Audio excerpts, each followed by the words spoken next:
qui croient à la guérison et qui croient au miracle. Parce qu'il y a des gens qui ne croyaient pas que Jésus pouvait faire un miracle. Donc, s'il y a des gens qui ne croient pas que Jésus peut faire un miracle, est-ce qu'il allait les choisir? Non, parce que là, on parle quand même d'une résurrection, d'une morte. Il faut que le niveau de foi, eh bien, soit rempli dans cette pièce. Et Jésus, dites avec moi, ne prend pas de risque. Il est le Fils de Dieu, il ne prend pas de risque. Alors, il a pris, comme j'ai dit dimanche passé, ceux qui vivaient dans une atmosphère de foi. Il prend donc Pierre, Jacques et Jean, et dans Matthieu 11, eh bien, nous voyons que Jésus, il n'aurait pas pris Thomas. Parce que dans ce texte, il nous est dit, donc Thomas n'était pas avec eux lorsque Jésus vint. Et je me dis, pourquoi Thomas n'était pas avec les autres apôtres? J'ai envie de vous dire ce matin, vous savez, il faut faire attention avec le Seigneur. Il y a des moments, eh bien, quand Jésus vient, il faut être là. Si tu n'es pas là quand Jésus vient, tu vas passer à côté de quelque chose. Dis à ton voisin, si tu n'es pas là quand Jésus vient, tu vas passer à côté de quelque chose. Et j'aimerais te dire que quand Jésus vient et que tu n'es pas, là, eh bien, ta foi, elle ne va pas grandir. Ta relation avec Dieu ne peut pas grandir, elle va diminuer.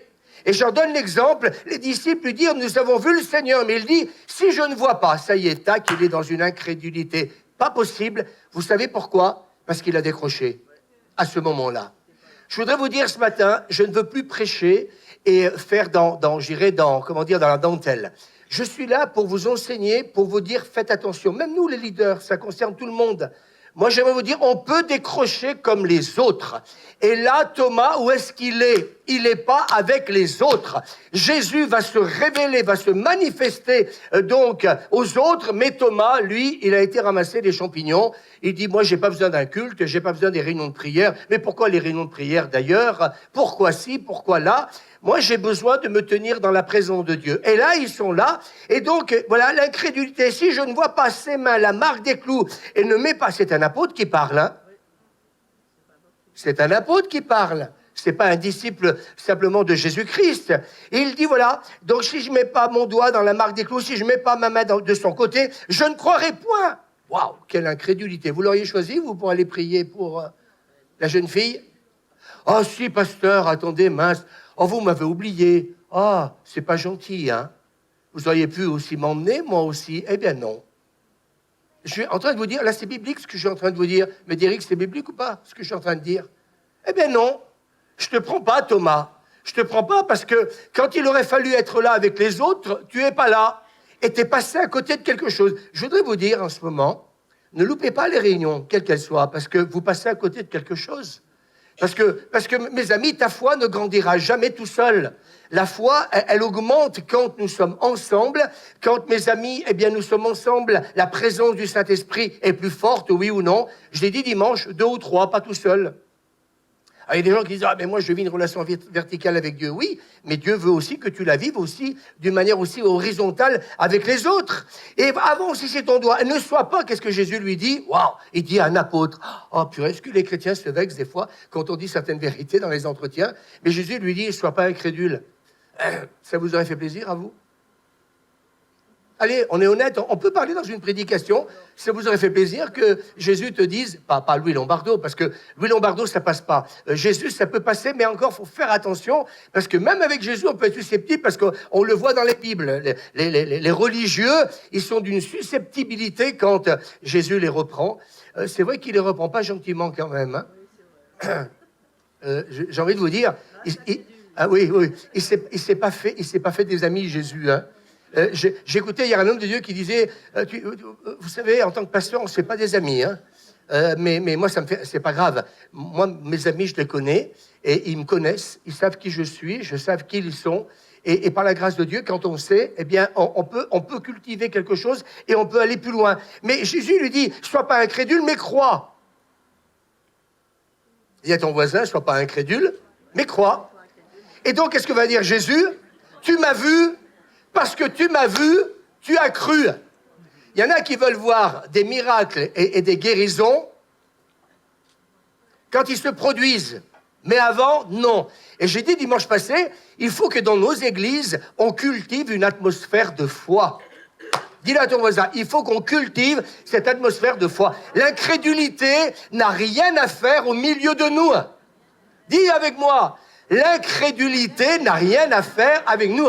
Quand jeudi matin, on a prié pour Marie-Françoise vient me voir, elle me dit, Louis, j'ai mal au genou. On a prié pour elle, alléluia, et puis elle a commencé à marcher, la foi en action. Moi, je sais aujourd'hui que dans la guérison, je sais que Dieu m'a donné quelque chose, et Suzanne, je ne vais pas me gêner. Mais, vous allez me dire, mais il faut qu'il y ait la même atmosphère de foi quand il y a Jérémie Potin. Ah là là, c'est Médéric, moi je suis direct avec l'Église. Parce que je crois qu'on croit savoir les choses, mais vous ne savez pas plus que vous pouvez penser d'imaginer. Parce que j'aimerais vous dire une chose, quand c'est l'âme qui agit, je vais apporter une prédication bientôt sur l'âme et sur l'esprit, et vous verrez qu'on ne reçoit pas les choses par l'âme, mais par l'esprit que Dieu nous a donné. Dieu est esprit, écoutez-moi bien. Et lui, il agit et il parle toujours constamment dans la révélation. Nous, c'est l'âme qui nous fait faire des grosses bêtises. Tu m'as vu, tu as cru. Voilà, heureux ceux qui n'ont pas vu. Et moi, ce matin, je suis heureux, Suzanne. Avec Suzanne, on est heureux parce qu'on n'a pas vu, mais on croit. Amen. Dis à ton voisin, on n'a pas vu, mais on croit. Est-ce qu'on peut dire Amen? Alors, est-ce que vous voulez être des hommes et des femmes qui... Vous savez pourquoi on a besoin d'église? Mais reste pas tout seul chez toi, mais je sais pas, moi, il y a un orgueil spirituel énorme. Parce que quand on est ensemble, eh bien, Paul dit aux Éphésiens, chapitre 4, verset 29, eh bien, il parle au pluriel. Et là, c'est une version, peut-être que lui, Jean-Frédéric, va mettre donc la version second, etc. Mais moi, j'aime ce que dit Paul, ayez des paroles constructives. Là, Thomas, il n'a pas des paroles constructives. Non, mais moi, si je touche pas, je crois pas. Et donc, qui aide les autres? Est-ce que quelqu'un veut être un Barnabas? Un bâtisseur de ponts? Quelqu'un qui amène les hommes et les femmes à se relier ensemble? Est-ce qu'on peut dire Amen? Donc, les autres à grandir. À quoi faire agrandir? Dans la foi. Amen. Moi, j'ai envie de dire, fréquente des personnes qui croient. Je n'ai pas dit qu'il fallait plus aimer ceux qui ne croient pas, parce que ça ne veut pas dire que Jésus n'a plus aimé Thomas. Il a continué à l'aimer, sauf que, eh bien, avec Thomas, il y a des choses qu'il peut faire et il y a des choses qu'il ne peut pas faire. Et puis des fois, tu es là, tu es assis sur ta chaise, puis tu dis, mais pourquoi Dieu ne m'utilise pas et pourquoi il utilise plus un tel que moi? Parce que Jésus ne peut pas t'utiliser, parce que tu ne fais pas partie de ceux qui prennent du temps dans sa présence. Vous savez ce que je suis en train de vous dire là? C'est pas de la prêche, vous le sentez, hein? C'est de la révélation, ça. C'est ce que je cultive, qu'on cultive tous les jours avec le Seigneur, que vous le vouliez ou pas, ça se cultive la présence de Dieu. Je vais en parler ce matin. Donc, et il dit, qui aide les autres à grandir dans la foi selon les besoins, ainsi elles feront du bien, ils feront du bien à ceux qui vous entendent. On peut dire Amen? Alors, je crois que le Seigneur veut vraiment nous remplir de sa gloire. C'est-à-dire qu'il veut qu'on puisse expérimenter sa présence dans toute sa plénitude. Amen. Et j'ai dit dimanche passé, 2 Corinthiens 3, 18, nous passons d'une gloire à une gloire encore plus grande. Et plus tu expérimentes la présence de Dieu, et plus tu as envie encore de plus. Dis à ton voisin, si tu n'expérimentes pas la présence de Dieu, tu ne viendras jamais à un culte d'une manière régulière, tu ne viendras jamais aux réunions de prière, parce qu'en fin de compte, tu viens à une réunion de prière. Non, moi, je ne viens pas à une réunion de prière, je viens pour expérimenter encore plus cette relation, cette plénitude avec sa gloire. Moi, j'ai envie de vivre cette plénitude. Alors, oui, mes amis, la gloire de Dieu réclame la persévérance et la soif. Et j'ai étudié le mot hébreu, kabot, être lourd, avoir du poids. Quand la cabote de Dieu est là, eh bien, ceux qui la vivent, tu n'arrives plus à tenir debout. D'un seul coup, ça te tombe dessus. Il y a le poids de la gloire de Dieu qui vient sur toi, et puis tu n'arrives plus à tenir debout. Et la cabote désigne la présence visible et puissante de Dieu. Nous verrons un réveil qui a donc été vécu par une femme de Dieu. Eh bien, que la puissance de Dieu était tellement là, eh bien, mes amis, tu ne peux plus tenir debout. Est-ce qu'on peut dire Amen? Amen. Tu peux plus. Et moi, j'ai envie d'expérimenter ça. Alors, je demande au Seigneur, pas tout de suite, parce que je voudrais finir de prêcher, mais à moins qu'il veuille m'arrêter, et il fait ce qu'il veut. Je sais pas, quelqu'un a pas envie d'expérimenter la cabote de Dieu? Oui ou non? Ben, moi, je serais toi, je me lèverais, puis je dis, Saint-Esprit, viens. Moi, vous savez, ce matin, je ne vais pas prêcher. Saint-Esprit, tu visites là maintenant, là, tu passes là comment dire, dans les couloirs, là, et puis la cabote de Dieu qui descend, alléluia, sur toi, et puis d'un seul coup, tu sens, comment dire, cette énergie, cette puissance de l'Esprit qui vient sur toi et qui te visite. Elle est en train de me visiter. Oh, rabakata, rabakata. Vous la sentez, là? Levez la main qui commence déjà à la sentir. Voilà, plusieurs lèvent la main. Waouh, en plus encore. Plus sur Karine encore. Alléluia. Amen. Qu'elle réclame plus la cabote que le reste. Alléluia. Amen. Merci Seigneur. Sylvie soit visitée que la cabote de Dieu. Voilà. Est-ce qu'elle est palpable? On la touche là, en ce moment. Sharabakata. Oh, sois visité, Maxime, là, l'onction. Vas-y, Suzanne, sur toi. Sharabakat, on va prendre le temps de prêcher. Vous allez voir ce matin, on va pas faire qu'enseigner. On va vivre la gloire de Dieu ensemble. Je vais commencer le message, là. Hein? Oh, Rabakata. Oh, Ratakata, Kata. Oh là là. Oh, Véronique, là-haut, continue, Seigneur. La cabote de Dieu, le poids. Amen. Il y a des gens, on essaie de convaincre les gens avec nos formations et le reste, mais qu'on arrête. Hein. On a parlé avec Kevin, il faut qu'on en parle avec l'équipe pastorale. Il faut que la cabote, elle descende, que ce soit une formation de disciples, service, une préparation au baptême, que ce soit le dimanche matin. On a besoin de la cabote de Dieu, on a besoin de la gloire de Dieu, cette présence qui va être visible et puissante. Amen. La Shekinah demeure. Amen. La présence de Dieu qui se manifeste avec puissance au travers de la louange, l'adoration, la prière et par des signes et des prodiges. Ça, c'est ça la Shekinah. Alléluia. Merci Seigneur. Vous pouvez vous asseoir. Parce qu'il faut que je continue à prêcher. Suzanne, elle n'en peut plus. Qui c'est qui a été visité? Elle a levé la main. Ah, levez la main. Voilà, plusieurs lèvent la main. Mais il va falloir qu'on se prépare à ça. Il faut qu'on arrête d'écouter des prédicateurs. Faut que, amen. Je sens qu'il y a encore quelqu'un, je sais pas, qui doit être visité par le Seigneur. Alléluia. Amen. Stéphanie, tu peux venir devant, s'il te plaît? On filmera pas, on laisse. Vous savez, je vais dire aux internautes, venez dans notre église parce que on peut pas filmer des choses. Voilà, mets-toi ici, là, s'il te plaît. Amen. Et dernièrement, tu m'as envoyé un SMS et j'aimerais que la cabote de Dieu elle vienne sur toi. Oh, lève tes mains au ciel et demande au Seigneur qu'il vienne sur toi. Allez encore plus de sa gloire, encore sur ta vie. Amen. Retrouve tout ce que tu as connu quand tu t'es tourné vers le Seigneur. Alléluia. Amen. Avec moi, dis le Saint-Esprit, viens sur moi maintenant. Alléluia. Vous voyez, je ne veux même pas la toucher. On ne joue pas au ministère. La cabote. Voilà. Pascaline, tu peux en donner un peu à... Voilà. Voilà. Là, Stéphanie, elle est en train de te piquer la cabote. Voilà. C'est bon. Merci. C'est voilà. Tac. Ça y est. Voilà. Moi, Stéphanie, tu sais ce que tu fais? Tu t'assois à côté d'elle et tu lui tiens la main. Voilà, tu lui tiens la main et tu reçois. Amen. Alors, est-ce que vous n'avez pas envie de voir ça pendant les prêches? Est-ce que vous avez envie qu'il se passe quelque chose? Il va se passer des choses ce matin. On va sortir de la barque. Parce que je vous ai dit, ça fait 3 semaines que le Saint-Esprit agit. Je voudrais dire à l'équipe pastorale, je ne veux plus rester dans ce que je suis. J'aimerais vous dire, si tu ne provoques pas les choses, il ne se passera jamais rien.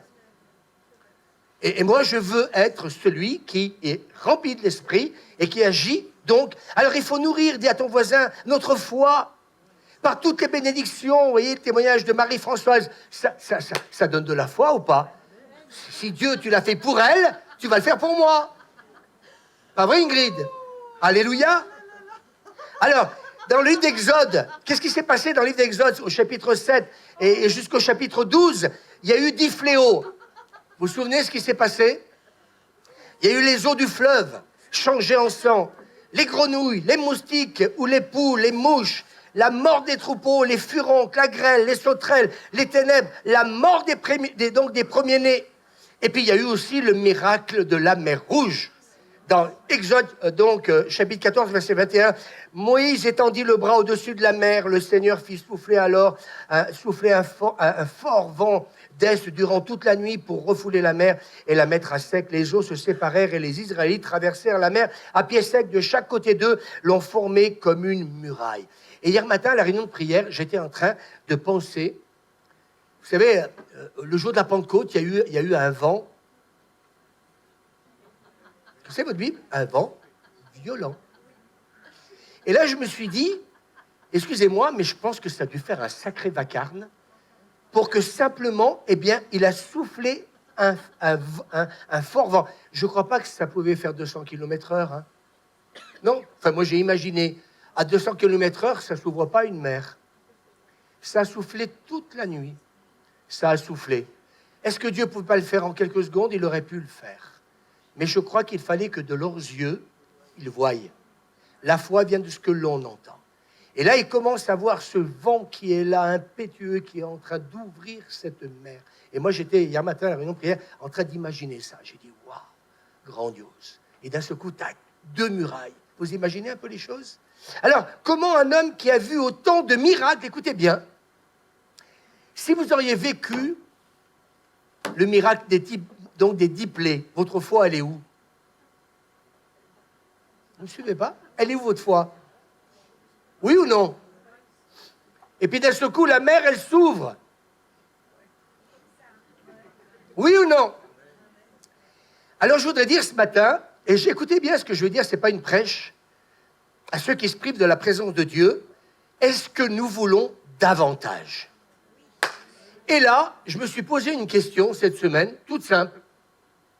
Je voudrais vous dire ce matin, je ne crois pas que tout le monde arrivera à vivre ce que je suis en train de vous prêcher, parce que ça ne dépend pas de Dieu, ça dépend de votre soif.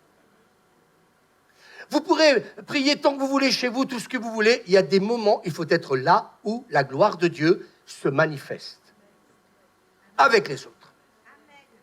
Alors, je pose la question à l'Église, comment un homme qui a vu autant de miracles va faire une certaine prière? Moi, je me dis, si j'avais vécu donc ces 10 plaies et voir Dieu intervenir, j'aurais vécu, comment dire, l'histoire de la mer Rouge et puis plein d'autres choses, je dirais, Seigneur, je suis arrivé à l'apothéose de mon ministère. Maintenant, qu'est-ce qui peut m'arriver plus? Mais Moïse, et là, ce matin, je ne fais pas que prêcher. Je vais vous dire, je crois que ta vie peut changer aujourd'hui, même les jeunes.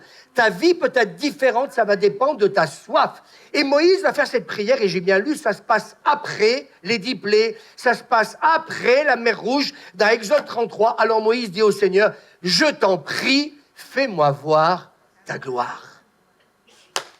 Et là, j'ai dit, Suzanne, au Seigneur, je dis, excusez-moi, mais qu'est-ce que tu veux encore demander?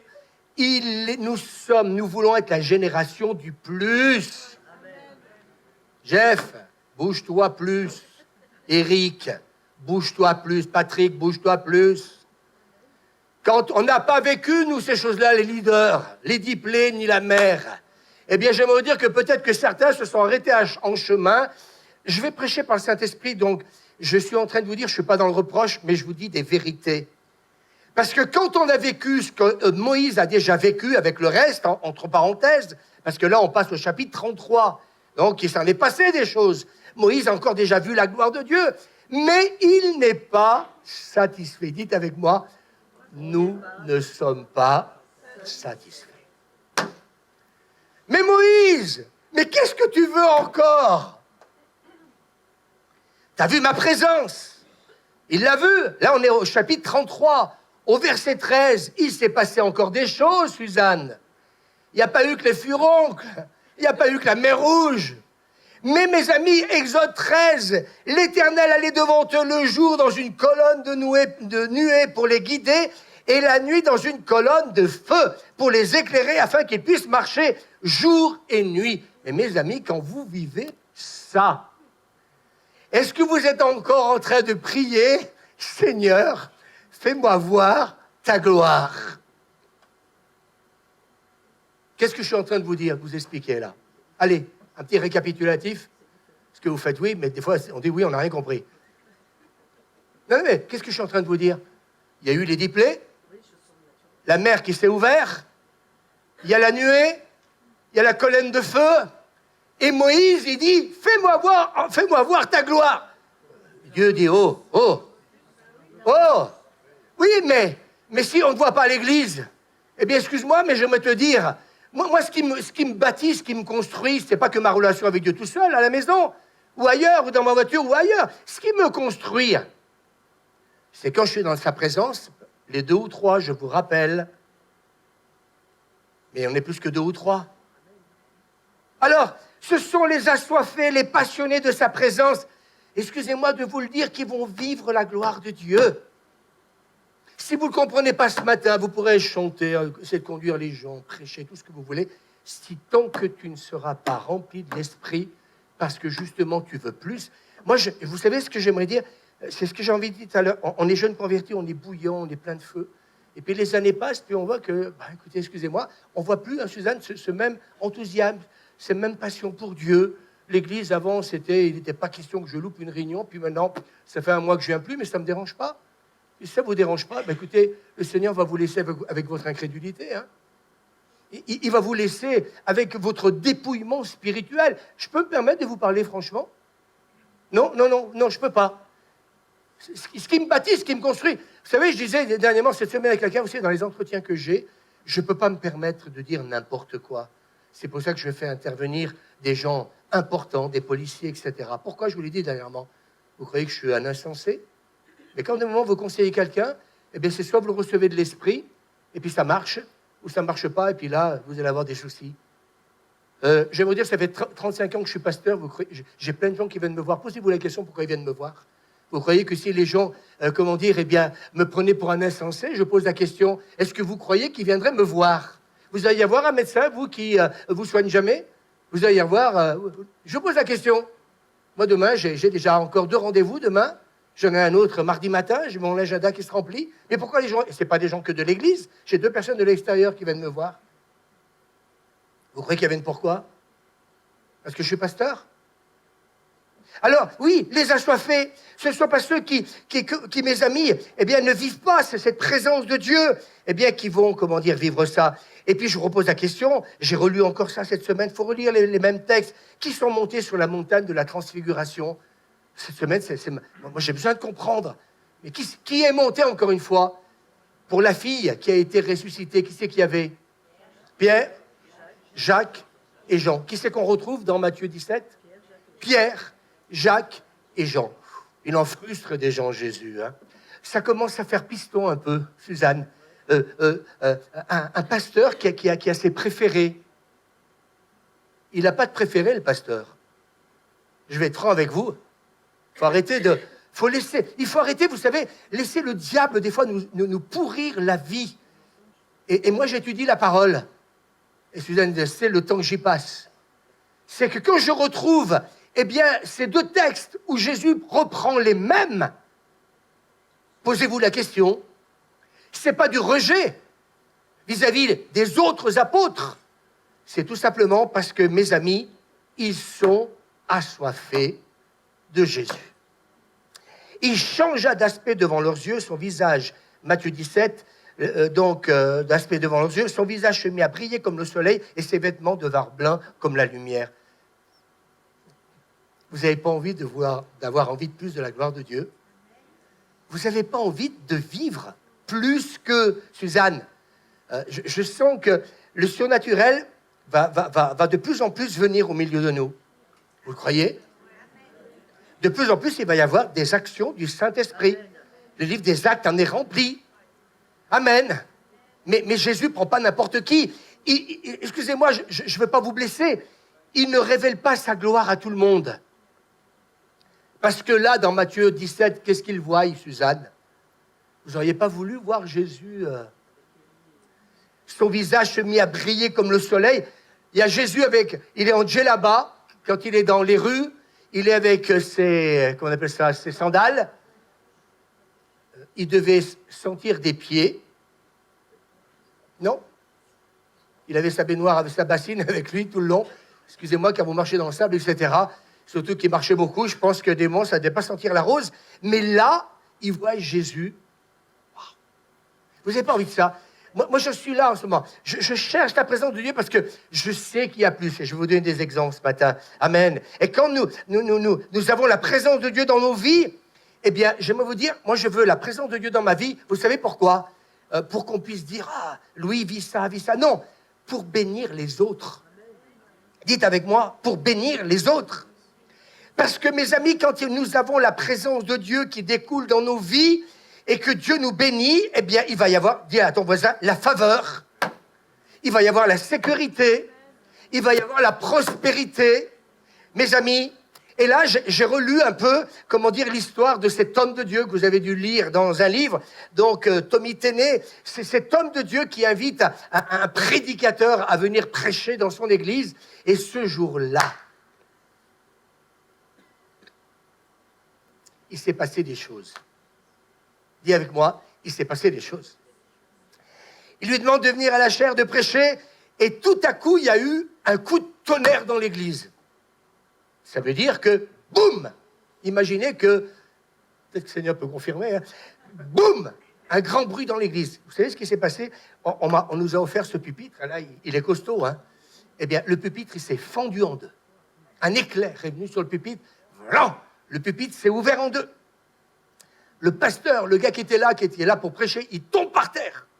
Et tous les gens, oh, ils viennent à son secours. Et tous ceux qui viennent à son secours, ils tombent par terre. Est-ce qu'on peut dire amen? Amen. La Shekinah, la cabote de Dieu. Amen. Quiconque veut monter sur l'estrade est paralysé par la gloire de Dieu. Et Dieu dit au prédicateur, vous savez ce qu'il va dire? Le Seigneur, il va dire à l'église, j'ai pris le contrôle de mon église. Les leaders, moi, c'est ce que j'ai envie de dire. Seigneur, prends le contrôle de notre église. Prends le contrôle de notre église. Amen. Ils ont enfin réussi à emmener le pasteur dans une pièce et tous ceux qui étaient au contact de la gloire de Dieu, dans le bureau, badaboum, tout le monde est tombé.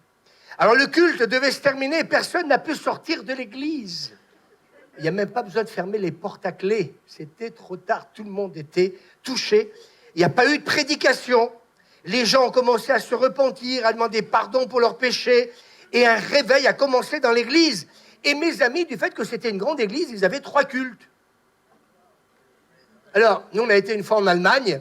Tout est programmé. Vous avez le pasteur, il a une horloge qui est tellement grosse que celle-là.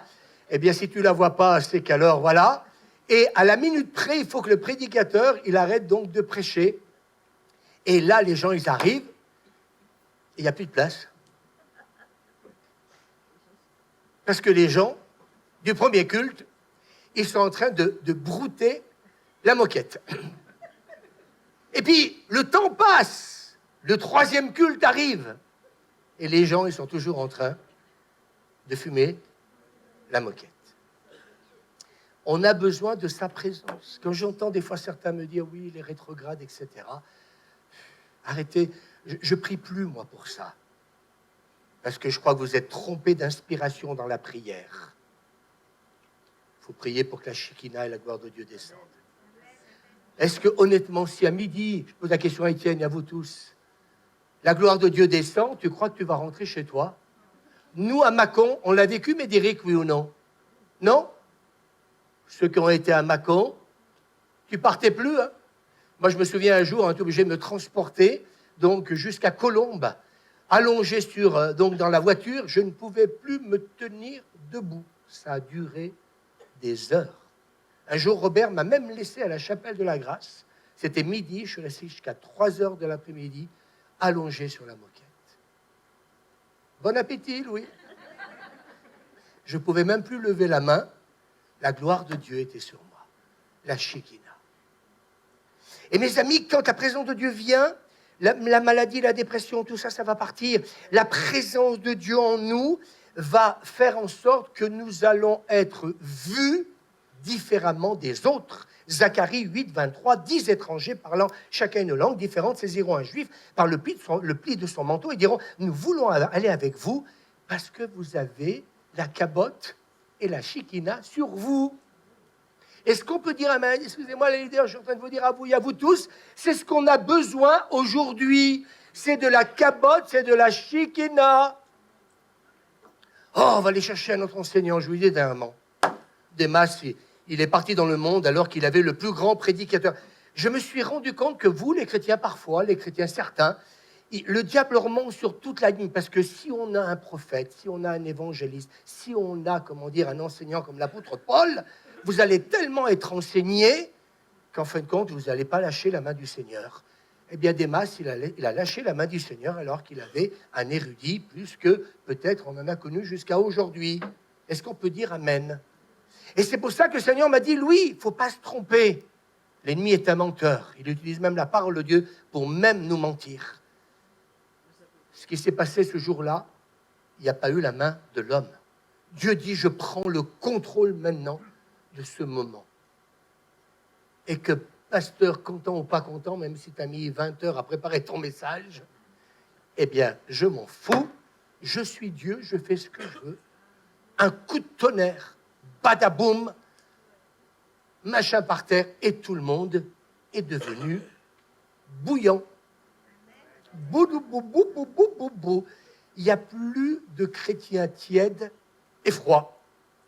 Alors, je voudrais encore continuer. Vous me permettez, je continue?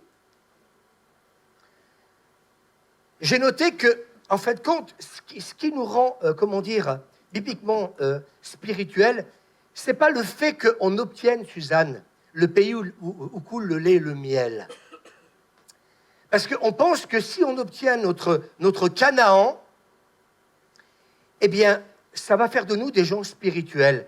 Mais en fin de compte, j'ai réalisé, Suzanne, que par la grâce de Dieu, on a obtenu ce bâtiment, on a obtenu celui du bas, on va parler dimanche prochain.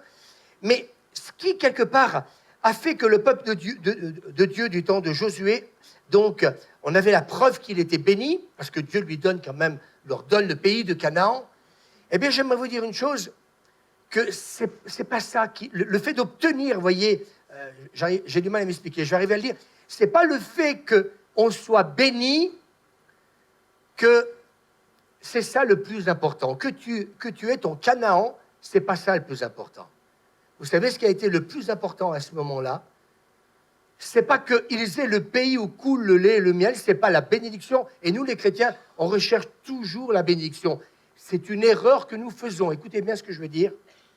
Le plus important, c'est que c'est la présence de Dieu qui va donner la supériorité et la force à Israël. Et je vois plein de chrétiens qui veulent demandent toujours la bénédiction.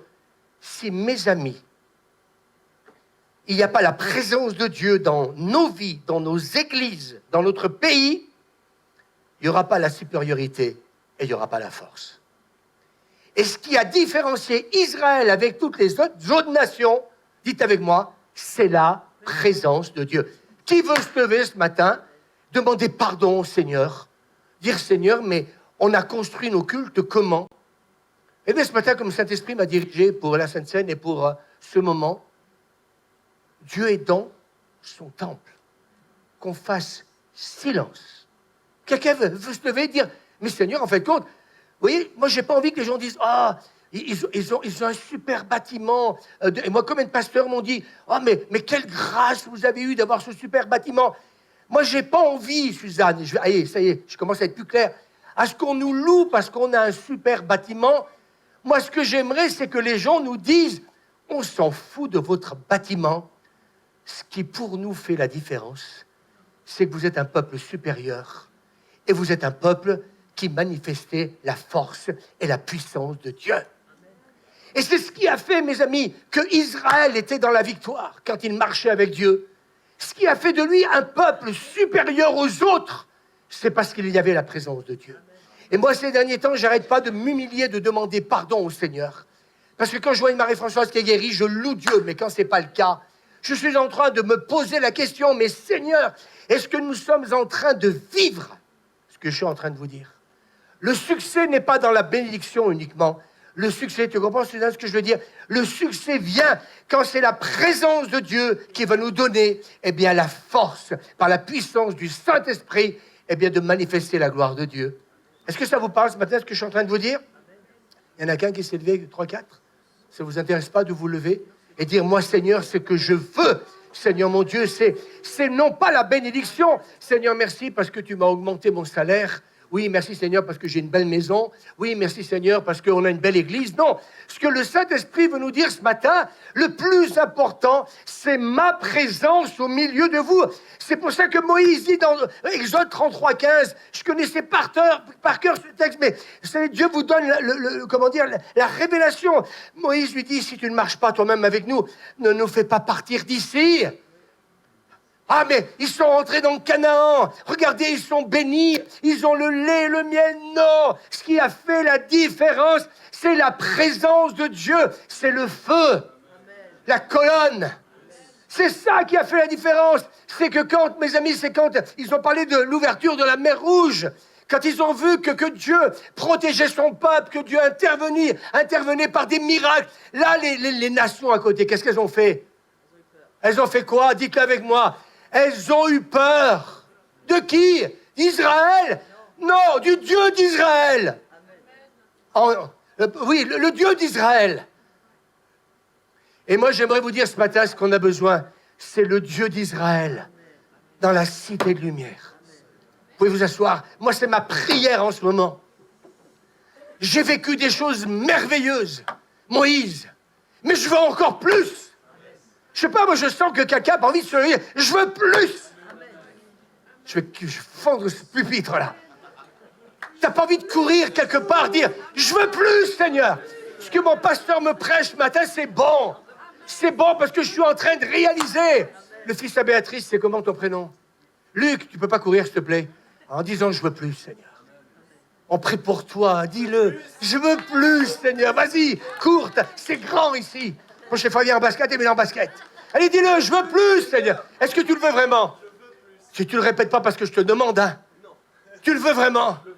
Alléluia. Appelle la Shekinah. Appelle la Shekinah. Bénis-le, Seigneur. Cette jeunesse, nos leaders, arrêtez de dire n'importe quoi des fois. Cette jeunesse, elle a besoin de la cabote. Elle a besoin de la gloire de Dieu. On veut voir nos églises se remplir. On veut voir des gens bouillants. Eh bien, arrêtez de prier pour des choses que je ne peux plus entendre. Il faut prier, Raphaël, pour que la gloire de Dieu vienne. Et quand la jeunesse va être touchée comme ça, dans vos réunions de jeunes, quand la cabote, elle va descendre, vous inquiétez pas, il ne s'agira pas de dire, il faut évangéliser, qu'est-ce qu'on va prêcher, qu'est-ce qu'on va faire. Eh bien, mes amis, manifestez la gloire de Dieu, Raphaël, Pascal.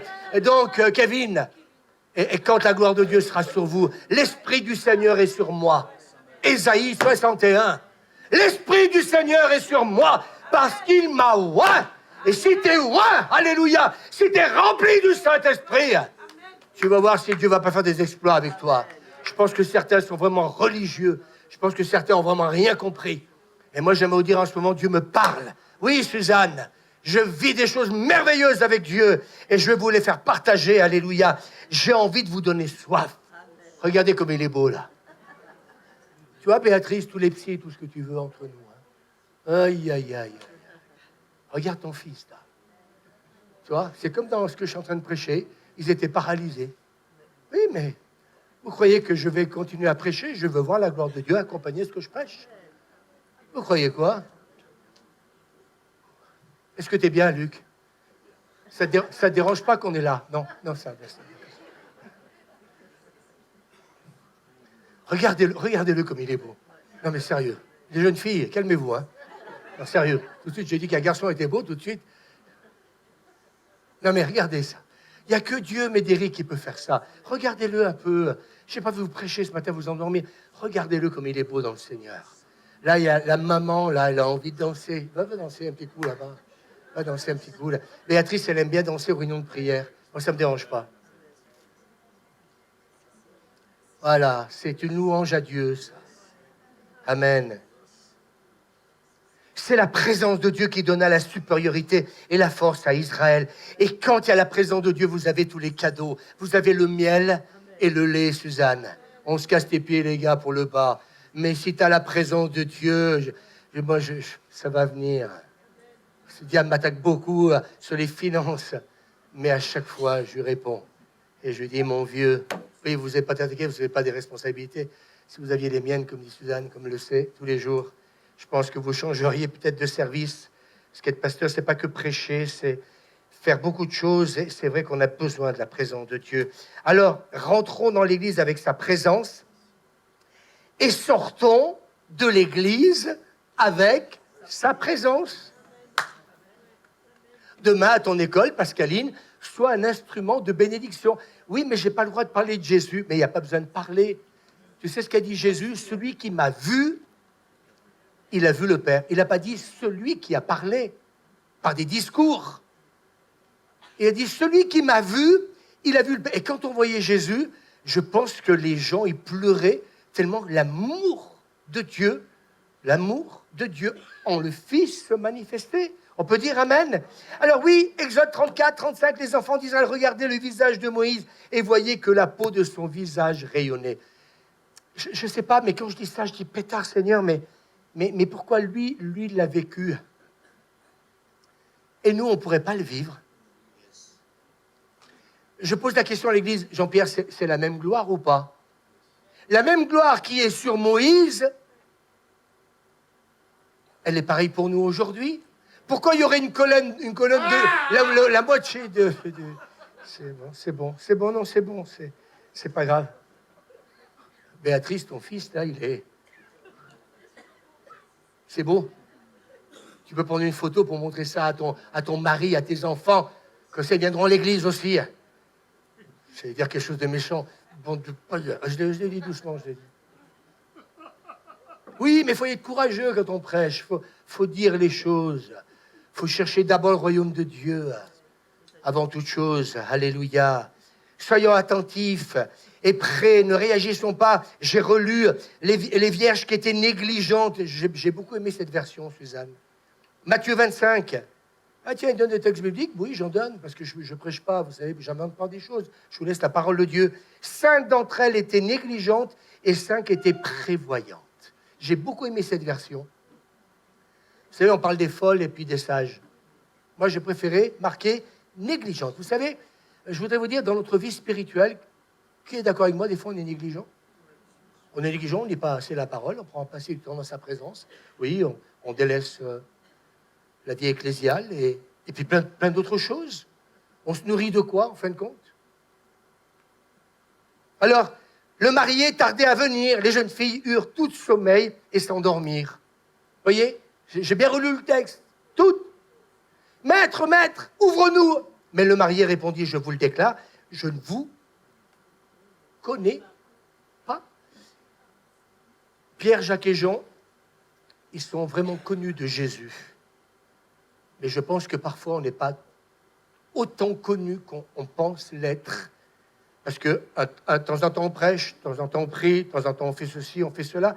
Et tu vois, Suzanne, je me suis rendu compte que parfois, on se fait avoir rien que parce qu'on lit la Bible, parce qu'on étudie, parce qu'on prie à la maison. Et on pense qu'on est devenu tellement spirituel qu'on ne se rend pas compte qu'en fin de compte, eh bien, ce qui est le plus important, c'est ce texte-là.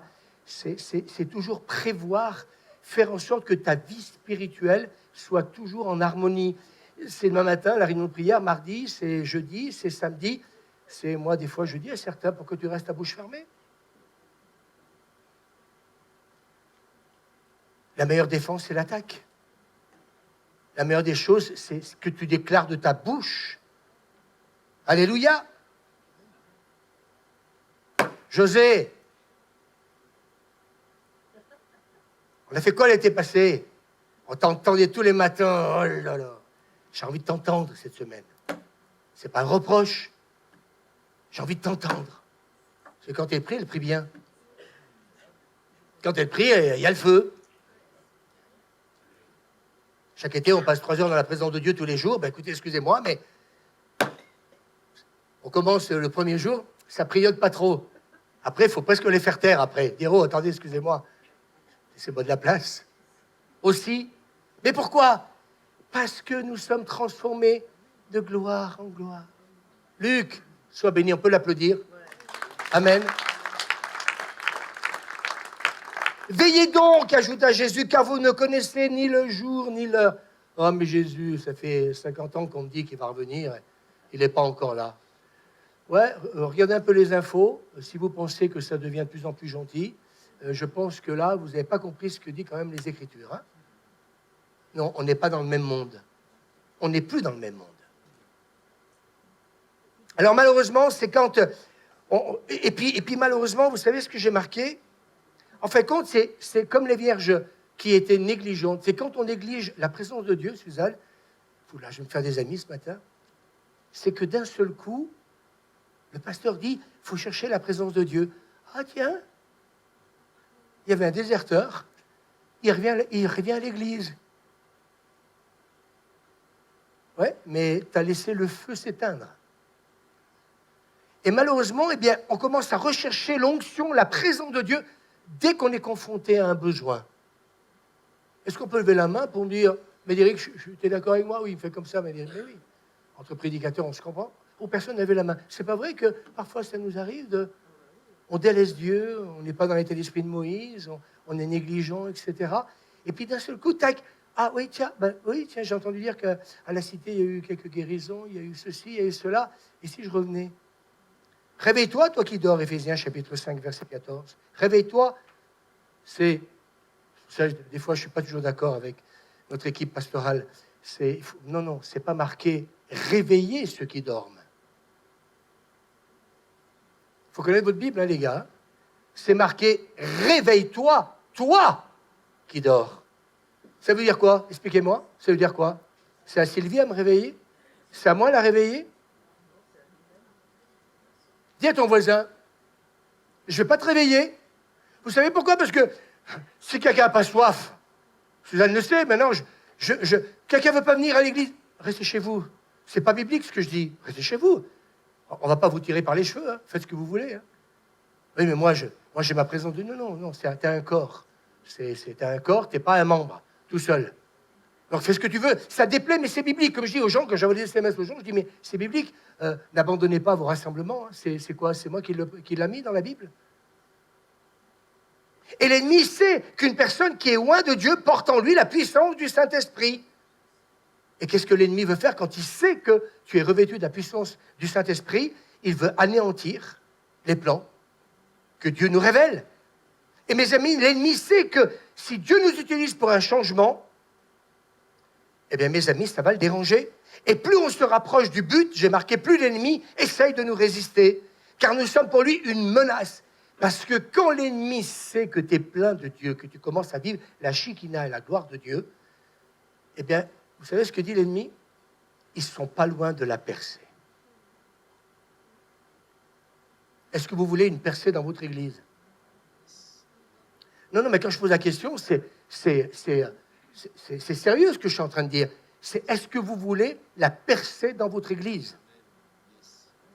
Est-ce que quelqu'un veut se lever et dire on veut la percée? Et on comprend ce matin dans ce que le pasteur est en train de nous dire que si on veut la percée dans notre église, il n'y a pas de choix, il n'y a pas de décision. Soit tu restes négligent, soit tu deviens prévisible. Et j'aimerais vous dire ce matin, je suis en train de vous dire quelque chose d'important. Quelle heure il est? C'est 11h30, c'est ça? Je peux continuer encore un peu? Quand, mes amis, nous sommes remplis de tout ce que je vous ai dit, eh bien, que la percée est proche, mes amis, alors ça va être un signe que nous avançons dans un alignement avec la volonté de Dieu. Et moi, j'aimerais vous dire ce matin, je voudrais que nous soyons dans un alignement de la volonté de Dieu. Posez-vous la question pourquoi ils ont commencé les réunions de jeunesse. C'est la question qu'il faut se poser. On bénit Dieu parce qu'ils ont vécu de belles choses hier. Ça fait plaisir de voir tous ces jeunes être à la réunion de prière ce matin. Mais ça veut dire que priez pour vos pasteurs, priez pour les leaders, priez pour ceux qui se lèvent. Parce que mes amis, quand à un moment donné, la percée arrive, eh bien l'ennemi, lui, il n'est pas content. Mais les oppositions que nous rencontrons renforcent notre foi. Est-ce que tu peux dire avec moi? Et approfondissent notre relation avec Dieu. Est-ce que vous voulez que je le relise? Il m'arrive plein de broutilles. Les oppositions que nous rencontrons renforcent notre foi et approfondissent notre relation avec Dieu. Romains chapitre 5, verset 3. L'affliction produit la persévérance, la victoire dans l'épreuve, et la victoire dans l'épreuve, l'espérance. faut lire la Bible, les amis, ça fait du bien. Vous pouvez vous asseoir. Alors, mes amis, avant chaque manifestation de la gloire divine, il y a toujours une préparation. Des signes avant-coureurs. Et vous savez ce que dit quelqu'un? Le premier signe, c'est quand, mes amis, la gloire de Dieu est en préparation. Il va y avoir des signes avant-coureurs et un des premiers signes. Je suis excité ce matin. Je vous pose la question, je suis excité ce matin? Vous pouvez dire oui. Je ne vais pas vous manger parce que vous allez dire oui, il est excité ce matin, le pasteur. Eh bien oui, c'est ce qui se passe. Un homme de Dieu dit, quand, mes amis, eh bien la gloire de Dieu arrive et que nous avons été préparés pour l'accueillir, un des premiers signes avant-coureurs, il dit, c'est une agitation intérieure. T'es excité. C'est inexplicable, ça vient du ciel. Et là, tu dis, ma place, elle est avec les autres. Nous ressentons quelque chose de grand qui se prépare. Et Zacharie, chapitre 4, verset 10 dit, qui est-ce qui méprise le temps des petits commencements? Il faut lire la Bible. Ce verset, toute la semaine, je l'ai lu et relu. Qui est-ce qui méprise le temps des petits commencements? Vous savez, il y a des gens qui veulent voir ça alors qu'ils sont encore là. Moi, j'ai envie de dire, réécoutez ce message ce matin. Mettez de côté ce qui vous a... ce qui vous a un peu dérangé, un peu gêné. Vous avez serré les dents. Vous savez, quand Jésus prêchait, il y avait les grincements de dents. Les prédicateurs aussi, des fois, ils font grincer les dents. Mais ce n'est pas pour vous faire grincer les dents, c'est pour vous permettre de comprendre que par ces textes bibliques ce matin, si vous appliquez, comme moi j'essaie de l'appliquer, tu ne peux plus rester dans la dimension du naturel. Dis à ton voisin, tu ne peux plus. C'est Dieu qui est en train de nous agiter. Dis à ton voisin, c'est Dieu qui est en train de nous agiter. Qui c'est qui a agité ce matin? Sylvie, tu l'as été ce matin? Il y a Brigitte, là, dessus. Mais ne te retiens pas. C'est l'Esprit de Dieu, c'est pas moi. Moi, je parle et l'Esprit de Dieu fait son travail. Juge 14:6, l'Esprit du Seigneur se saisit de son sang et de ses mains nues, il mit le lion en pièces. Quand, mes amis, écoutez bien, je vais le redire, un des premiers signes avant-coureurs, pardon, une agitation intérieure. Tu ne peux pas l'expliquer. Nous ressentons que Dieu prépare quelque chose. Méprise pas les petits commencements. Et si Dieu commence par te visiter, j'ai dit tout à l'heure, ça va être de gloire en gloire. Ça va être de plus en plus fort jusqu'à ce qu'on ne puisse plus, Suzanne, supporter tout ça. Amen. C'est Dieu qui est en train de nous agiter. Ésaïe 43, verset 19, car je vais faire du nouveau. On le voit déjà paraître. C'est qu'il le voit. Dieu est en train d'agir en nous. Il crée en nous cette sainte insatisfaction, mes amis. Et si nous ressentons cette agitation intérieure, eh bien, mes amis, j'ai beaucoup aimé, il ne faut pas combattre cette agitation intérieure parce qu'elle vient de Dieu. Alors, lâche-toi ce matin. Dis à ton voisin, lâche-toi. Dieu nous prépare à une nouvelle étape. Et hier matin, j'étais content d'être à la réunion de prière. J'ai vécu un moment. Je ne sais pas ce que je vais faire là. Je sais pas. J'ai dit, Seigneur, il faut que tu m'aides là. Vous savez, en prêchant, il faut demander au Seigneur de t'aider. Parce que tu ne sais pas tout de suite. Et je pense qu'il va me le donner. Et ce texte d'Ézéchiel, la main de l'Éternel fut sur moi. La main du Seigneur fut sur moi. Éric, viens là. La main du Seigneur fut sur moi. Juste moi. Alors, je me suis posé la question, il y a plusieurs significations. Oui ou non? Qu'est-ce qu'il va faire? Je vais faire. La main du Seigneur, je ne sais pas, est-ce qu'il a besoin, le Seigneur, de mettre sa main? Je me suis posé la question. Vous en posez la question quand vous étudiez la Bible? Je dis, mais pourquoi tu mets ta main sur lui? Transfert d'onction, on peut dire plein de choses. C'est mon pote. Non mais, quand tu mets ta main sur l'épaule de quelqu'un, la notion de quoi? De relation. Oui ou non? Ce n'est que ma main.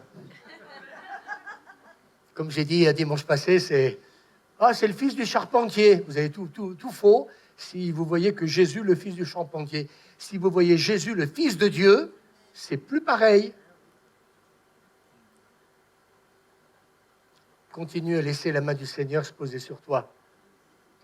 Tu restes avec moi 2 minutes? Avance un tout petit peu, voilà, comme ça. Tac. La main du Seigneur fut sur moi, une vallée remplie d'ossements. Il me dit, parle à l'esprit et prophétise.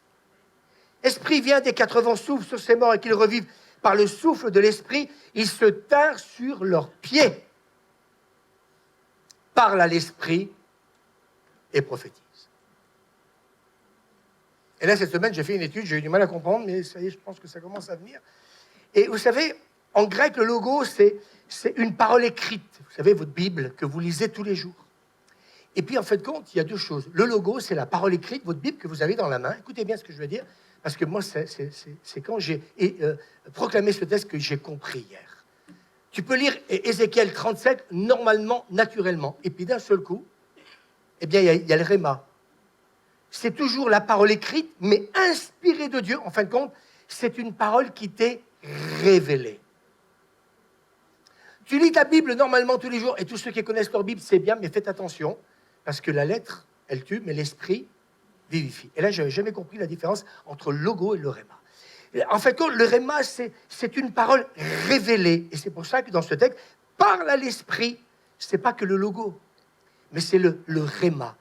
Parle à l'esprit et prophétise. Et quand tu as la révélation du logo de la parole de Dieu, alors à partir de là, qu'est-ce qu'il fait? Il va commencer par prophétiser. Et tu ne peux pas prophétiser, et j'ai réalisé cette semaine, Suzanne, que si tu ne fais que lire la parole de Dieu, mais qu'il n'y a pas le Réma, la parole révélée à ce moment-là, il ne va rien se passer. Vous m'entendez? Et c'est pour ça que j'ai relu Matthieu 16. Jésus donc veut dire, qui suis-je? Simon-Pierre répondit, tu es le Christ, le Fils. Ça fait 3 ans et demi qu'ils sont ensemble. Qu'est-ce que fait Jésus? Il est en train de révéler qu'il est celui qui devait venir dans les Écritures. Oui ou non? Jésus lui dit, tu n'as pas découvert cela de toi-même, mais c'est mon Père. Et là, je n'ai pas compris l'interprétation. J'ai dit, Seigneur, qui est dans les cieux, qui te l'a révélé? Puis le Seigneur m'a parlé, il me dit, mais c'est mon Père, mais Dieu est. Dieu est. J'ai dit tout à l'heure, Dieu ne fonctionne pas avec l'âme. Il fonctionne avec l'esprit. Et c'est parce que Dieu est esprit que, en fin de compte, eh bien, Simon, Pierre, a à ce moment la révélation du logo de la parole de Dieu. Et qui fait qu'à ce moment-là, eh bien, d'un seul coup, ça change tout. Et j'ai dit au Seigneur, on ne peut plus prêcher de la même manière. Et moi, je veux dire aux prédicateurs ce matin, quand tu prépares un message, demande au Seigneur, non pas simplement que de connaître ta Bible, mais demande le Réma, c'est-à-dire que cette parole te soit révélée par son esprit, et ça va tout changer. Et hier matin, je n'ai pas tout compris. Parle à l'esprit et prophétise. Et si quelqu'un, mes amis, est saisi par le Saint-Esprit, et qu'il connaît, donc il faut connaître la parole de Dieu, il faut lire la Bible. Parce que si tu veux avoir une révélation, le Réma, une parole révélée, dans une situation, un entretien, etc., d'où l'importance de connaître la Bible. Mais ça ne suffira pas. S'il n'y a pas la révélation de cette parole, il ne se passera rien. Est-ce que vous comprenez? C'est compliqué ce que je dis ou c'est clair? Parle à l'esprit et prophétise. On connaît la parole de Dieu, le logo ne suffit pas, mais le Réma, la révélation de la parole inspirée par Dieu. C'est pour ça que Paul dit, 1 Corinthiens chapitre 2, ma prédication n'avait rien de discours de la sagesse humaine. On est dans le logo. Mais c'est la puissance de l'Esprit divin qui en faisait une démonstration convaincante, afin que votre foi ne repose pas sur la sagesse des hommes, mais bien sûr sur la puissance de Dieu. Et quand la parole est révélée, c'est plus le logo, c'est le Réma.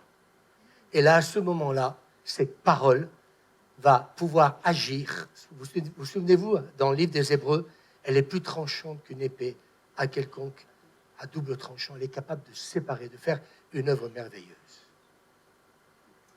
Parle à l'esprit. Éric, Parle à l'esprit. Et prophétise. Donnez-lui un micro. Il va prophétiser. Il reçoit beaucoup de choses, Eric. Si on peut venir m'aider, ce serait bien de bouger un peu vos fesses. Merci. Voilà, vous voulez voir la gloire de Dieu? Ben, elle est là. Hein. Quelqu'un peut aider pour le micro? Voilà, merci. Allez, parle. Allez, vous croyez que j'ai pas prié? Je sais que l'Esprit est sur lui, là. Tu peux prophétiser maintenant, Eric. Vas-y. Cherche pas la bacata. Tu as parlé à l'Esprit, alors prophétise maintenant. Tu reçois plein de choses, Eric. C'est le moment de libérer. Il y a peut-être quelqu'un qui, dans cette église, prophétise aussi, qui se lève là où il est. Peut-être que c'est bien qu'on ait peut-être 1 minute ou 2. Amen. Ne me regardez pas, parle à l'Esprit. Amen, et tu vas prophétiser. Vas-y. Shalabakat. Mes enfants, vous ne pouvez pas vous imaginer à quel point je vous aime. Tous. Prophétise. Vas-y. L'Esprit du Seigneur est sur chacun de vous. L'Esprit du Seigneur est sur chacun de vous. Il est là. On joue plus à l'église, hein, les amis. Hein. Il vous touche maintenant, en ces instants. Shalabakat. Il touche votre cœur au plus profond. Il se révèle maintenant. Parce qu'il sait que vous avez besoin de lui. Dans votre plus fort intérieur, vous avez besoin de lui. Parce que c'est le Dieu d'amour, le seul Dieu qui prend soin de ses enfants, de chacun de nous. Quelqu'un responsable peut aller voir quelqu'un qui pleure, là, c'est gentil, là, un peu, là. Voilà. Allez, quelqu'un va poser sa main. Vas-y, continue, Eric. Mon regard, Vous croyez quoi? Ben, on est rentré dans la gloire, là, les amis. il est sur toi. Vous croyez que je prêche tout ça pour des prunes? Mon regard, il est sur toi. Il y a plusieurs qui pleurent, là. Ne crains pas, parce que je suis avec toi. Chaque jour, je suis avec toi. Ne crains pas, parce que je t'aime. Je t'ai toujours aimé. Tu n'es pas seul. Tu ne seras jamais seul. Amen. Quelqu'un d'autre a parlé à l'esprit et ressent ce besoin de prophétiser? Mais viens. Bon, on ne filme pas les gens, hein, merci. Quelqu'un peut lui donner un mouchoir? Merci. Soyons pratiques un peu les gens, là. Voilà, agissez un peu. J'ai écrit en arménien, mais je vais faire voir la date. C'est 15-02, c'est pas grave. 2026. C'est ce que j'ai rêvé, j'ai écrit là, j'ai pas le temps ce matin. J'ai vu la même chose qu'aujourd'hui. Le pasteur, il a dit.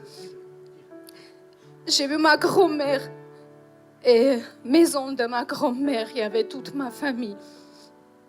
Et j'ai vu après ma maison, j'étais en 2e étage, 2e dimension. Le Dieu, il m'a dit, regarde pas derrière. Regarde pas derrière parce que je vais t'amener en 2e dimension. Je regardais, il y avait la poussière, les jouets. J'étais en train de nettoyer. J'ai dit non, je vais nettoyer. Il m'a dit non, c'est moi qui va faire. Tu montes, je t'attends. Regardez pas derrière. Regardez ce qui est aujourd'hui, il est avec nous. Essayez pas de nettoyer tout vous-même, vous pouvez pas. C'est Saint-Esprit qui nettoie. C'est le Saint-Esprit qui enlève les péchés. C'est pas nous, on n'est rien. C'est lui. Donc si on veut prophétiser, si on veut guérir, si on veut aller 2e dimension, il faut laisser faire Saint-Esprit. Amen. Sois béni. Il faut laisser faire. Sois béni. Alléluia. Amen. Un peu plus là. Eric, bénis là. Voilà, laisse-la là. Voilà. J'ai vu la gloire de Dieu sur elle. Est-ce que ce matin, on commence pas à vivre quelque chose là? Non, mais j'ai une réponse là. Il est en train de se passer quelque chose ce matin. C'est pas un prédicateur naturel. Il peut se passer plus, vous m'entendez? Ça dépend plus de Dieu, ça dépend de vous. Samedi matin, j'ai travaillé toute la semaine. Vous croyez quoi, que je m'amuse, moi, toute la semaine? On vient parce qu'on veut voir la gloire de Dieu. Et hier matin, quand le Seigneur m'a donné ce texte biblique, mettez-vous à part pour, justement, sa présence. Quand j'ai prophétisé ce matin, hier matin, j'ai donné ce texte d'Ézéchiel. J'ai pas tout compris. C'est hier que le Seigneur m'a dit, tu vas le faire. Tu vas donner le micro à plusieurs. Parle à l'esprit. Et puis tu vas prophétiser. Amen. Vas-y, Pascaline, prophétise. Explique rien, direct, prophétise. Il y a une montagne et cette montagne, elle est trop grande pour toi. Et tu le sais, elle est trop grande pour toi. Mais le Seigneur, il te dit, je vais t'emmener au-dessus de la montagne et tu vas la voir d'en haut. Tu vas pas être sur le sommet, tu vas être au-dessus et tu vas la voir d'en haut. Je vais te mettre plus haut que la montagne. Mais pour être plus haut que la montagne, tu dois être accroché à ce lieu. Tu dois être accroché à ton église. Tu dois être accroché à ce lieu qui est la porte de la ville. Et cette porte de la ville, elle n'est pas en bas. Elle n'est pas en bas. Elle est là. Elle est sur les hauteurs de la ville. Alors reste accroché à la présence de Dieu qui va t'emmener au-delà de la montagne. Tu vas passer par-dessus la montagne. Tu vas aller voir derrière la montagne. Amen. Elle est trop grande pour toi. Toute seule, tu ne peux pas y arriver.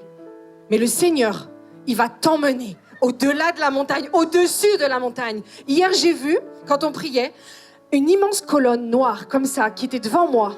Et je disais, mais Seigneur, c'est impossible, c'est trop grand, je ne peux pas y arriver. Et le Seigneur, il m'a pris comme ça. Il m'a emmené au-dessus de la colonne. Et la colonne d'en haut, c'est quoi? C'est un rond. C'est juste un petit rond. Devant toi, c'est énorme. Mais si tu suis le Seigneur, tu es au-dessus. C'est tout petit. C'est rien. C'est insignifiant. Accroche-toi à lui. Accroche-toi à sa présence. Ne cherche pas le miracle. Cherche le Dieu de miracle. C'est le Dieu de miracle qui change la vie. Il ne répond pas maintenant parce qu'il ne veut pas un miracle. Il veut que tu trouves le Dieu de miracle. C'est ça qui va changer ta vie. Si tu connais le Dieu de miracle, pas si tu connais le miracle, mais si tu le connais lui, alors il va t'emmener de montagne en montagne et tu vas monter de plus en plus haut parce que tu connaîtras le Dieu de miracle. C'est pas le miracle qui va changer ta vie, c'est le Dieu de miracle qui va changer ta vie. Accroche-toi à lui, accrochons-nous à lui. C'est ça qui va nous mettre au-dessus de la montagne. Il y a quelque chose qui se passe là. On n'est plus dans la dimension naturelle là. Si je m'écoutais dans tout ce que j'ai à faire, mais on va se retrouver tous sur la moquette. Mais je voudrais encore partager 2-3 petites choses. Rigolons pas ce matin. C'est pas une prédication normale. J'y ai passé plus d'une vingtaine d'heures. Vous m'entendez ce que c'est? Si c'est pas 30 presque. À chercher, scruter les Écritures.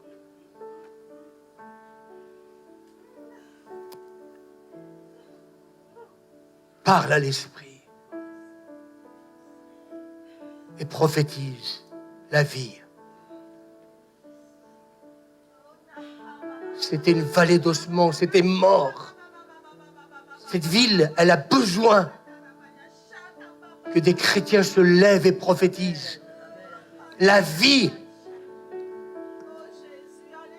C'est un grand bâtiment que Dieu nous a donné. Dieu a des projets immenses pour ce bâtiment. C'était une folie, oui, de dire oui au Seigneur pour acheter ce bâtiment. On a payé le prix, on vous l'expliquera dimanche prochain. Mais on l'a fait par obéissance, vous m'entendez? C'est par obéissance que nous l'avons fait. Et j'aimerais te dire aujourd'hui, par obéissance, il faut agir. Dieu t'a donné une volonté. Demande-la au Seigneur. Ça fait 15 jours que j'avais dit à une réunion de prière que j'allais arrêter le sucre, etc. Et ce matin, quelqu'un m'a dit « Ah, tu manges du sucre ».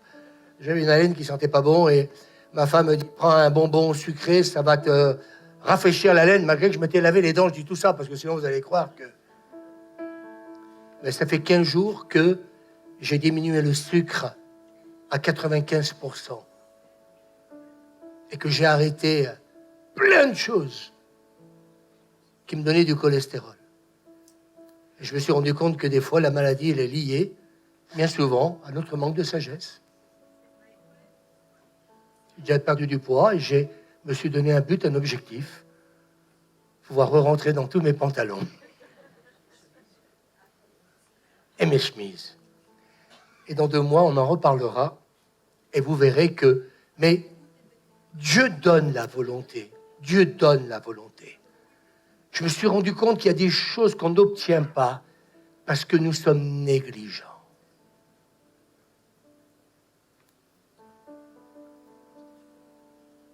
José, tu prophétises toi aussi des fois.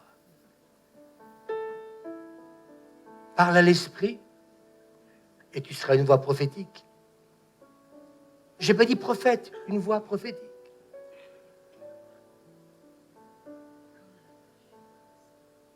Vous me laissez terminer? Je voudrais parler du réveil d'une femme de Dieu qui s'appelle Maria. 1879 et 1924. 45 ans de ministère. Elle utilisait souvent des tentes pour accueillir 8000 personnes. Elle devait faire 1,50 m, cette femme. Parfois, la foule atteignait 25 000 personnes.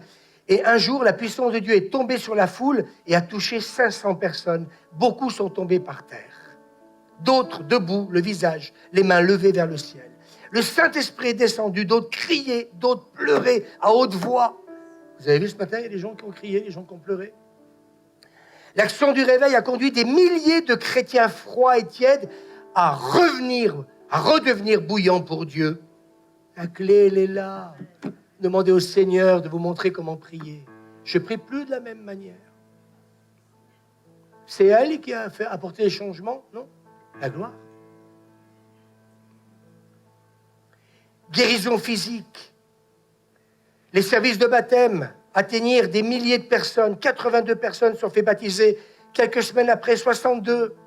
C'est pas mal. Une nouvelle église a été fondée avec ses baptisés et encore d'autres convertis. D'un seul coup, 320 personnes, Suzanne. C'est presque plein. À certains endroits, la puissance de Dieu se faisait sentir, écoutez bien la gloire de Dieu, à 50 km à la ronde, jusqu'à Bernin. Tombe sur Jean-Pierre. Est-ce qu'on peut dire amen? Ce ne sont pas des histoires, c'est des faits. À certains endroits, la puissance de Dieu se faisait sentir à 50 km à la ronde de l'endroit où se tenaient les réunions. Des hommes et des enfants étaient frappés dans leur maison, de partout. Et puis même les gens sur les routes, ils gisaient comme morts, par terre. Des gens étaient visités par le Saint-Esprit. Et parfois, ça durait 1 heure, voire 8 jours. Mon mari a disparu. Allô, la gendarmerie. Ma femme n'est pas rentrée de la cité de lumière. Mais en fin de compte, ton mari s'en fout parce qu'il doit être allongé chez lui. Des visions du ciel et de l'enfer étaient souvent expérimentées. Cela a été vécu par de nombreux ministres, médecins, avocats, ainsi que des fermiers et enfants. Un garçon va se lever, va commencer à parler avec une sagesse et une puissance formidable devant une foule. Des pleurs dans tout le bâtiment, conversion, 500 personnes. Un Luc, pourquoi pas?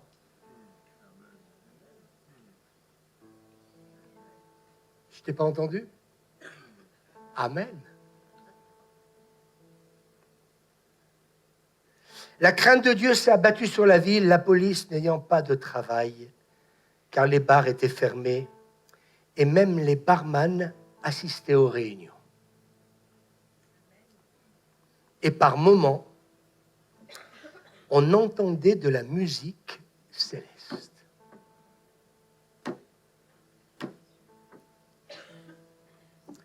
Alléluia. Vous avez envie qu'on rentre dans ces choses? Vous avez envie qu'il se passe quelque chose? Vous avez envie qu'on arrête de faire du forcing pour chanter, pour dire aux gens, viens à l'église?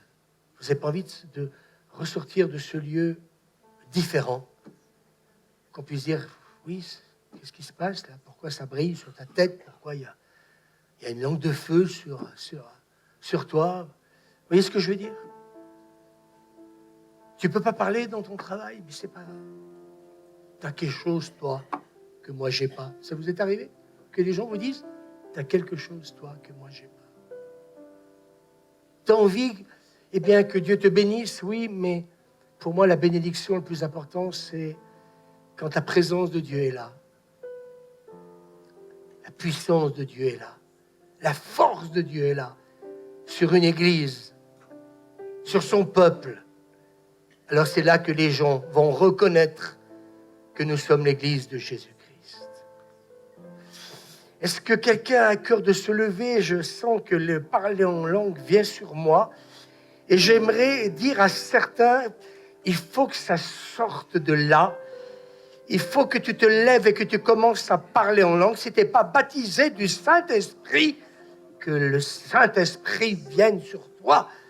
Et quand je dis ça, qu'est-ce que tu attends pour te lever? Oh, Rabakasata, Layabazo, Ndaraka. On va arrêter de filmer Karabakaso, Tokorayat.